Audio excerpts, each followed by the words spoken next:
Yeah, I started out as a landscape painter, or painting a lot, and mostly landscapes. And then I was doing pottery on the side.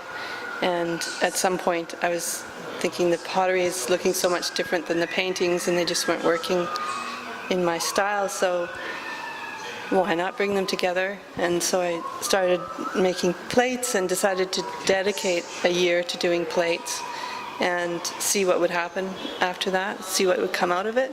And so of course my landscape style started to flow onto the plates. And while I was working with new underglazes, trying to figure out how they work together, mixing the colors and textures, my style did start coming onto the plates. But at the same time, I was struggling with the underglazes because they're not the same as a regular oil paint. So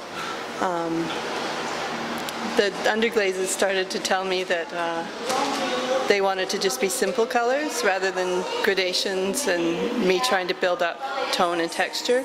So I started just going with more patterns than shading.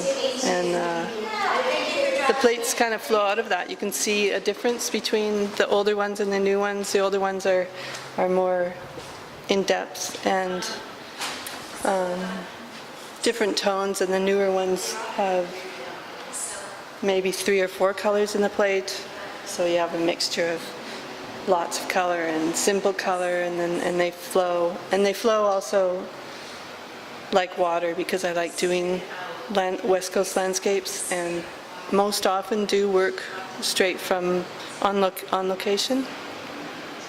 Sometimes I'll have to not be on location, so I'll take the landscape home in my mind and paint them onto the plate.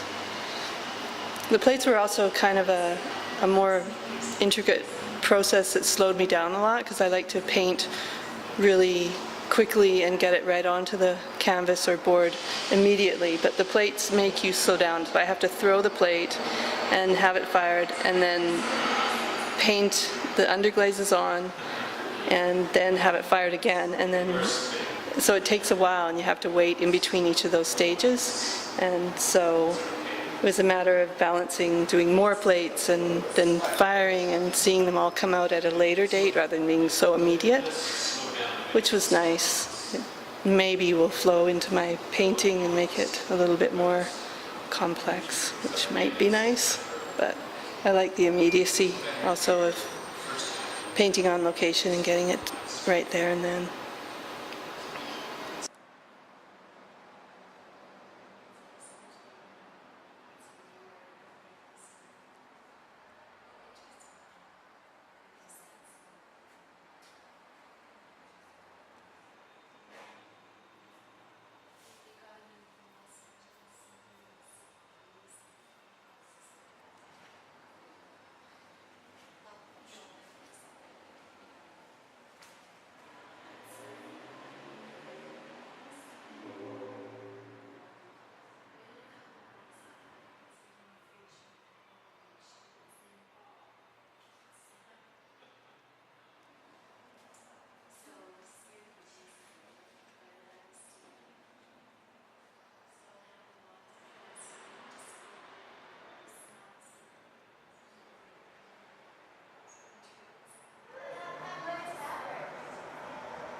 Hi there. I'm going to talk about the process that I do when I'm painting. I use oil pigment sticks, which are oil paint in stick form, and that's beeswax, linseed oil, and pigment. So they're like working with lipstick, and they're about 6 inches long and about 1.5 inches across. So I end up getting, don't run out of paint when I'm painting, don't have to clean brushes, they're a really great medium. So the process these days has just been, I never know what the painting's going to turn out like. I just start putting paint on. And lately all these figures have been coming out, and they're as much a surprise to me as they are to anybody else. So this particular one, which is a rodeo, God knows why I did a rodeo. Maybe it's the Alberta roots. But I ended up getting these horses coming out, and if you had asked me to draw a horse before, I probably wouldn't have been able to do it, but it just came out in these paintings and all these rodeo-type characters. So basically that's how I'm working these days. And it's just fun, and it's a treat just to get in the studio and to see what happens.